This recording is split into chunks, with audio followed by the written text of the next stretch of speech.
Pemirsa, selalu ada hikmah. Setelah terinspirasi dari perjuangan Dr. Yusuf yang sekarang jadi sudah sebesar ini dan sebermanfaat itu, kau tadi penasaran kepikiran, kalau misalkan dok pernah nggak ada pasien yang ya namanya mental orang kita nggak tahu ya, dia pura-pura nggak ada, padahal sanggup, padahal mampu.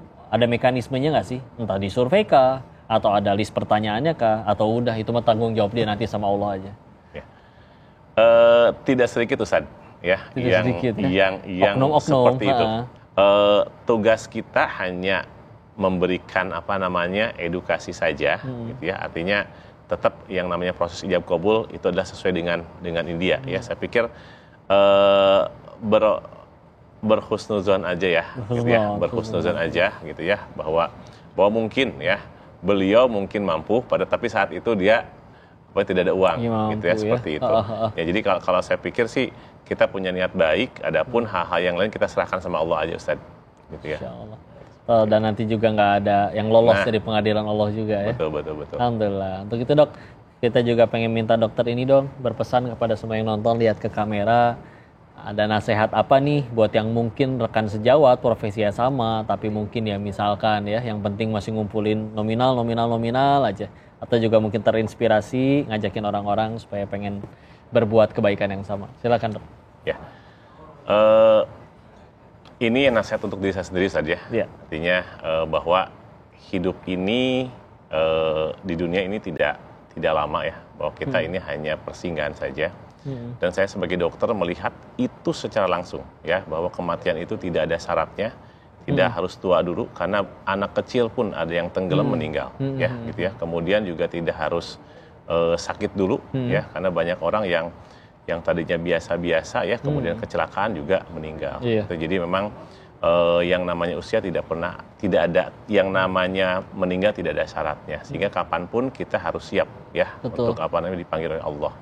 Nah, ketika meninggal itu adalah takdir Ustaz ya, tetapi meninggal sedang apa itu adalah usaha kita. Ya, jadi bagaimana kita berusaha agar ketika kita meninggal itu adalah kita meninggal mempersiapkan kematian yang dirindukan, gitu ya, seperti itu. Jadi ada satu yang saya selalu menjadi kuat saya, gitu ya.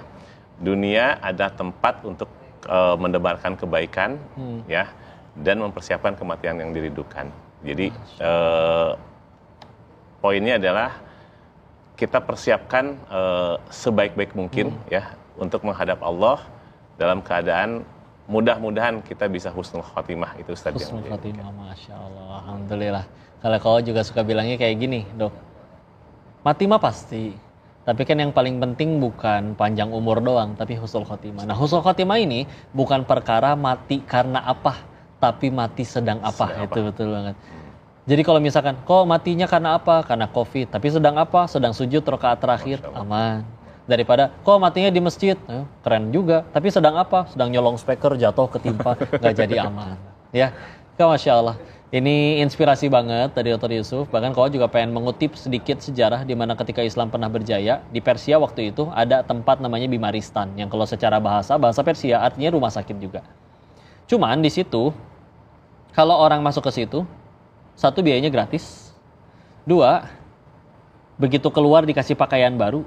Dan yang ketiga, dikasih nilai uang sejumlah berapa hari dia nggak bisa kerja, digantiin sama rumah sakitnya.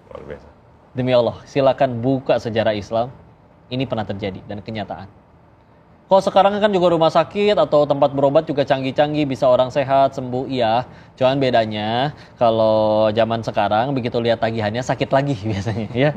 Nah, ini alhamdulillah Dr. Yusuf hadir beserta keluarga dan juga orang-orang yang bersama beliau. Jadi solusi Masya Allah, yang Masya Allah. Walaupun kita sedang menuju untuk kejayaan Islam itu agar bisa bangkit kembali, tapi ini udah amat sangat membantu. Bayar semampunya itu udah Masya Allah banget. Di saat yang lain, di luar sana, ada yang gak peduli rakyatnya kelaparan, dia nyolong miliaran dalam kondisi di rekeningnya udah ada miliaran. Wah, ini gak tahu manusia atau bukan. Ya, sedangkan ada orang-orang yang seperti beliau, mudah-mudahan menginspirasi semua yang nonton, hingga hasilnya akhirnya bisa membuat orang jadi sehat lagi, sehat mereka bisa jadi ibadah lagi. Dan demi Allah saya bersaksi, kalau ada yang akhirnya tadinya sakit berobat kepada beliau, akhirnya jadi sehat, dan dia jadi bisa ibadah, semua ibadah yang dilakukan oleh seluruh pasien itu jadi pahala jariah bagi Dokter Yusuf dan juga semua orang di belakangnya itu semua. Masya Allah. Terima kasih banyak dok, alhamdulillah. Terima kasih Ustaz. Minta doanya, minta nasihatnya, mudah-mudahan nanti kita bisa sama-sama kolaborasi apapun itu ya. Sekali lagi makasih dok, kita doakan beliau terus. Untuk itu standby setiap Sabtu dan Ahad di selesai acara Damai Indonesiaku, kita ketemu lagi di program Sah Selalu Ada Hikmah. Semoga bermanfaat. Assalamualaikum warahmatullahi wabarakatuh.